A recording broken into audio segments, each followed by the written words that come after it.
Students welcome to our YouTube channel. So आज के इस वीडियो में हम देखने वाले हैं कक्षा 10वीं का आज का जो आपका पेपर हुआ विज्ञान का, उसका संपूर्ण सॉल्यूशन। यहाँ पर मैं आपको सभी प्रश्नों के उत्तर बताने वाली हूँ। ठीक है, वन बाय वन करके हम एक एक प्रश्नों के उत्तर देखेंगे। जितना भी प्रश्न पत्र में आपको प्रश्न आए सभी प्रश्नों के उत्तर मैं यहाँ पर आपको बताने वाली हूँ। ठीक है, तो वीडियो को लाइक करें, अपने सभी दोस्तों में शेयर करें। चैनल फर्स्ट टाइम आए हो चैनल सब्सक्राइब कर लीजिए। आपके कितने अंक आ रहे हैं कमेंट करें, क्योंकि यहाँ पर हम उत्तर मिलान करने वाले हैं। और फटाफट से कमेंट सेक्शन में जाकर कमेंट कर लीजिए कितने नंबर आपने करे हैं, आपको टोटल मार्किंग कितने आ रहे हैं। ठीक है, और पेपर कैसा गया ये भी कमेंट करें। पेपर काफ़ी सरल आया था आपका, उम्मीद करती हूँ कि पेपर अच्छा गया होगा। तो शुरू करते हैं। सबसे पहले प्रश्न है आपके, सही विकल्प चुनकर लिखिए। चैनल फर्स्ट टाइम आया हो चैनल सब्सक्राइब जरूर से कर लीजिएगा, ताकि आगे और आने वाली कक्षा 11वीं संबंधित और आपके रिजल्ट से संबंधित सारी अपडेट्स आपको मिलते रहे। ठीक है, वीडियो को शेयर भी कर दे जिससे आपके सभी फ्रेंड्स की भी हेल्प हो सके।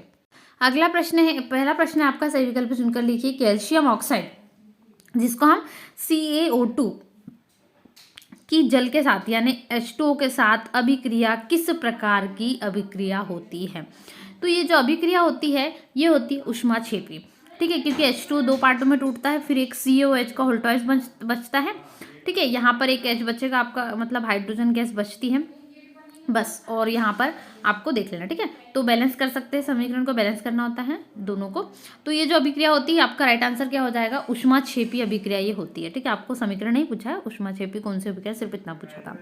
धातुओं द्वारा कौन सा गुण प्रदर्शित नहीं किया जाता? ठीक है, विद्युत चालकता भी प्रदर्शित होती है, आघात वर्धनीयता भी, तन्यता भी। धातुओं को तार में बदल दिया जाता है, सोना चांदी को तार जैसे पतले बना देते, आघात वर्धनीयता भी कर देते। ठीक है, उनको चादर जैसा पीट के इसी प्रकार से बना जाते।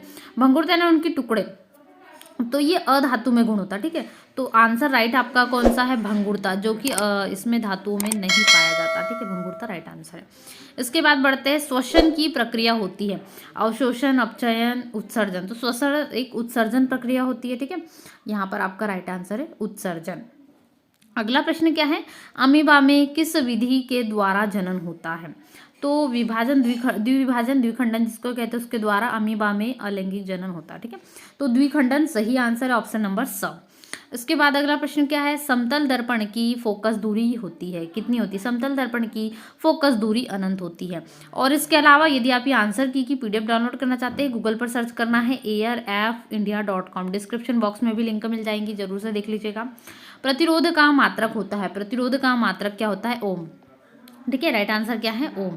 उसके बाद में है अगला क्वेश्चन, विद्युत ऊर्जा को यांत्रिक ऊर्जा में बदलने वाली युक्ति विद्युत मोटर कहलाती है। ठीक है, तो मोटर यहाँ पर आपका आ जाएगा विद्युत मोटर। अगला प्रश्न क्या था आपका? एक परितंत्र में मानव है। देखिए, पौधे उसमें उत्पादक की भूमिका निभाते हैं, यानी जो सबसे पहले लाता है। ठीक है, उत्पादक मतलब ये स्वयं अपना कार्य करते हैं, जो हमें देते हैं उत्पादक करके। और मानव जो है, बहुत से मानव उसमें शाकाहारी भी है, शुद्ध शाकाहारी, फिर बहुत से मांसाहारी भी है, यानी दोनों प्रकार के आपको मिलेंगे मानव। तो मानव सर्वाहारी में आएगा। ठीक है, सही उत्तर है आपका ऑप्शन नंबर द, सर्वाहारी। आगे बढ़ते हैं। प्रश्न क्रमांक 2 है, रिक्त स्थानों की पूर्ति कीजिए, या रिक्त स्थानों को भरिए। सिरके में कौन सा अम्ल उपस्थित होता है? सिरके में एसिटिक अम्ल उपस्थित होता है। कौन सा अम्ल? एसिटिक अम्ल, जिसको हम कहते हैं एसिटिक एसिड, ये उपस्थित होता है। ठीक है, आपने राइट आंसर लिखा होगा एसिटिक अम्ल। दो या दो से अधिक धातुओं के समांगी मिश्रण को क्या कहते हैं? जब दो धातु मिलेगी, कोई भी, ए धातु ले लीजिए, बी धातु, दोनों धातु मिलेगी तो ये कहलाएगी मिश्र धातु। ठीक है, समांगी मिश्रण है समान मात्रा में, तो मिश्र धातु आपके दूसरे का सही उत्तर है। क्या लिखेगा आप? मिश्र धातु। अगला क्या है? टेस्टेरोन हार्मोन का स्त्रावण कौन सी कोशिका से होता है? ठीक है, किस में होता है? तो जो स्त्रावण है वो लेडिग कोशिकाओं में होता है। ठीक है, सही उत्तर है लेडिग कोशिकाओं से होता है। इसके बाद है, यदि एक पुष्प के परागकण दूसरे पुष्प पर स्थानांतरित होते हैं तो यह प्रक्रिया क्या कहलाती है?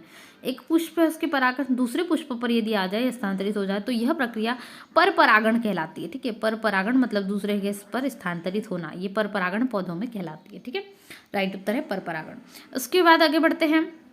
अगला क्या है? नर संतान के लिए उत्तरदायी गुणसूत्र XY गुणसूत्र होते हैं। ठीक है, नर संतान के लिए राइट आंसर है XY गुणसूत्र। वस्तुओं को हम किसकी उपस्थिति में देख सकते हैं? बिल्कुल, हम वस्तुओं को प्रकाश की उपस्थिति में देख सकते हैं। एक कमरे में आप जाइए और उसमें पूरा अंधेरा है, ठीक है, कुछ भी उजाला नहीं है, पूरा पैक है कमरा, तो आप क्या कुछ देख पाओगे? नहीं। तो इसलिए हमें प्रकाश की उपस्थिति होगी, तभी हम क्या देख सकते हैं? वस्तुओं को देख सकते हैं। प्रिज्म द्वारा खालिस्तान रंग की प्रकाश किरण का विचलन सर्वाधिक होता है। तो बैंगनी रंग का सर्वाधिक विचलन होता है, ठीक है, ये आपको याद रखना है, विचलन जिसको कहते हैं, तो बैंगनी रंग की प्रकाश किरण का, ठीक है, राइट आंसर है बैंगनी। चलिए नेक्स्ट है प्रश्न क्रमांक 3, सही जोड़ी मिलाइए। सही जोड़ी काफी इजी है आपकी, ठीक है। प्रबल अम्ल है हाइड्रोक्लोरिक अम्ल जिसको कहते हैं HCl, राइट आंसर है फर्स्ट का HCl। धातु, इनमें से धातु क्या होती है, विद्युत की सुचालक होती है, राइट आंसर है विद्युत की सुचालक। जाइलम, जैसे आपको याद रखना है, जाइलम जल का परिवहन करता है। मास्टर ग्रंथि पीयूष ग्रंथि को कहते हैं। मादा हार्मोन इनमें से कौन सा है, तो एस्ट्रोजन, और पुरुष हार्मोन जो है टेस्टेरोन, ठीक है, तो एस्ट्रोजन यहाँ पर आपका मादा हार्मोन है। मेंडल, जिन्होंने अनुवांशिकी के नियम प्रतिपादित किए। सरल रेखीय पथ है प्रकाश किरण जो सरल रेखा में गमन करता है। विभवांतर का मात्रक होता है वोल्ट, ठीक है, ये आपकी सही जोड़ी बनी है। फिर से मैच कीजिए, आपको कंफ्यूजन होगा तो प्रबल अम्ल HCl, धातु विद्युत की सुचालक, ठीक है, दूसरा। इसके बाद है जाइलम जो कि जल का परिवहन करता है, ये हो गया तीसरा। मास्टर ग्रंथि, ये हो गया पीयूष, चौथा, ठीक है, पीयूष ग्रंथि को मास्टर ग्रंथि कहते हैं हम। इसके बाद मादा हार्मोन, तो इसका मिला लीजिए एस्ट्रोजन, सॉरी मादा हार्मोन यहाँ पर है एस्ट्रोजन, मादा हार्मोन से मिला लीजिएगा, ठीक है। मेंडल, इसको मिला लीजिए अनुवांशिकी के नियम से। सरल रेखीय पथ आपने मिला होगा प्रकाश किरण से। विभवांतर वोल्ट से आ जाएगा, ठीक है, ये इस प्रकार से मिला लीजिएगा। और साथ ही नंबर कमेंट कर लीजिए फटाफट से, कितने आपके मार्किंग आ रहे हैं, कैसा पेपर गया है, कमेंट करना ना भूलें, ठीक है। नेक्स्ट क्वेश्चन बढ़ते हैं, क्वेश्चन नंबर 4, एक शब्द एक वाक्य में उत्तर दीजिए। 7 अंकों के लिए आपका प्रश्न है। और सब्सक्राइब कर लीजिए फटाफट से चैनल को, ताकि आपके रिजल्ट से जुड़ी सारी संबंधित अपडेट आपको मिलते रहे। वे अभिक्रियाएं जिनमें अभिकारकों के बीच आयनों का आदान प्रदान होता है उन्हें कहते हैं, एक दूसरे का आयन का जो आदान प्रदान होता है इनको क्या कहते हैं, इनको विस्थापन अभिक्रिया कहते हैं, या द्विविस्थापन अभिक्रिया भी कहते हैं, ठीक है। वे अभिक्रिया क्या कहलाती है, विस्थापन अभिक्रिया, या द्विविस्थापन भी है तो एक ही बात है, अभिक्रिया कहलाती है। मस्तिष्क का कौन सा भाग सोचने, सुनने, सूंघने, देखने इत्यादि के लिए विशिष्टकृत है, मतलब उनको एक्सप्लोर करता है, तो ये है मस्तिष्क का मध्य मस्तिष्क भाग, ठीक है, मध्य भाग मस्तिष्क जिसको कहते हैं, या मध्य मस्तिष्क बोल सकते हो, अलग अलग भागों में बांटा गया मस्तिष्क को, तो मध्य मस्तिष्क इन सब के लिए जिम्मेदार होता है। भ्रूण को पोषण कहाँ से मिलता है, तो भ्रूण को पोषण है वो माँ के रुधिर से मिलता है, माँ के खून से, माँ के रक्त से, तो माँ के रुधिर से बच्चे को जो है भ्रूण को पोषण मिलता है, ठीक है, माँ के रुधिर से आप लिखा होगा।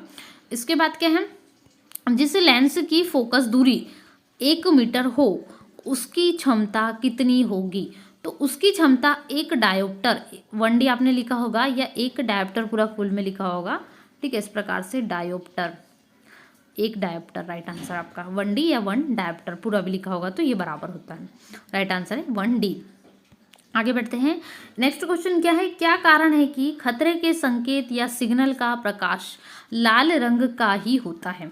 इसका कारण ये है कि आप यदि कहीं दूर से भी गमन कर रहे हो, दूर से आ रहे हो, तो आपको दूर से भी निशान दिखना चाहिए कि खतरा है, आप इसके आगे नहीं बढ़ सकते, यहाँ पर आपको थोड़ा ध्यान से चलाना है।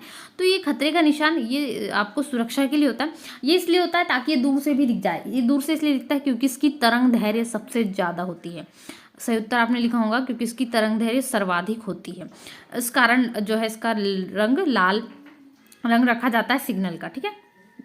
खतरे के निशान से बचाने के लिए लाल रंग का हम प्रयोग करते हैं, तरंग धैर्य सर्वाधिक होती है इस कारण, ये लिखा होगा आपने। आगे क्या है, छठवां प्रश्न था, एक अश्व शक्ति में कितने वाट होते हैं, या एक अश्व शक्ति कितने वाट के बराबर होती है। तो एक अश्व शक्ति बराबर होती है 746 वाट के बराबर, यह आपने राइट आंसर लिखा होगा 746 वाट के बराबर, ठीक है, राइट आंसर है आपका छठवें का। आगे प्रश्न बढ़ते हैं 7वां, तब तक चैनल को सब्सक्राइब कर ले, बेल आइकन भी प्रेस कर ले, ताकि रिजल्ट से संबंधित और जुड़ी अपडेट आपको मिलते हैं। विद्युत परिपथों की लघुपथन तथा अतिभारण के कारण होने वाली हानि से सुरक्षा की सबसे महत्वपूर्ण युक्ति है, इनमें से कौन सी। तो वो युक्ति है जो प्रयोग की जाती है फ्यूज तार, ठीक है, ये प्रयोग किया जाता है अच्छे हिस्से के लिए, बहुत बार ये प्रयोग किया जाता है, ठीक है, और ये सब सर्वाधिक अच्छी युक्ति है फ्यूज तार, ठीक है, राइट आंसर आपका क्वेश्चन नंबर 7 का। ये हो गया आपके पूरे आंसर्स। तो यहाँ पर मैंने आपको सारे आंसर्स प्रोवाइड कर दिए हैं क्लास 10th के साइंस के, जितने भी आपको क्वेश्चन पूछे गए थे। ये आपका प्रश्न पत्र था, काफ़ी सरल प्रश्न पत्र आया था वैसे, यदि आप पढ़ के गए होंगे तो आपसे पूरा बनाऊंगा। वीडियो को फटाफट से लाइक कर दीजिए, चैनल फर्स्ट टाइम आया हो चैनल सब्सक्राइब कर लीजिए, दोस्तों में शेयर करें, और यहाँ पर आंसर की भी आप डाउनलोड कर सकते हैं। इसी की आंसर की के लिए गूगल पर सर्च करें airfindia.com 10th साइंस आंसर की, तो आपको आंसर की भी मिल जाएगी। सारे प्रश्नों के उत्तर हमने देखे हैं। कमेंट कीजिए फटाफट से कितने नंबर आ रहे हैं उत्तर, पहले सबसे पहले नंबर को मिलान करें अपने पेपर को पास में रखकर, और फिर कितने टोटल मार्क्स आपके आ रहे हैं तो यहाँ पर शेयर कर दें। चलिए मिलते हैं नए वीडियो में। वीडियो को लाइक शेयर करना बिल्कुल भी ना भूलें, अपने सभी दोस्तों में फटाफट से शेयर कर दे। मिलते हैं नए वीडियो में। Thanks for watching.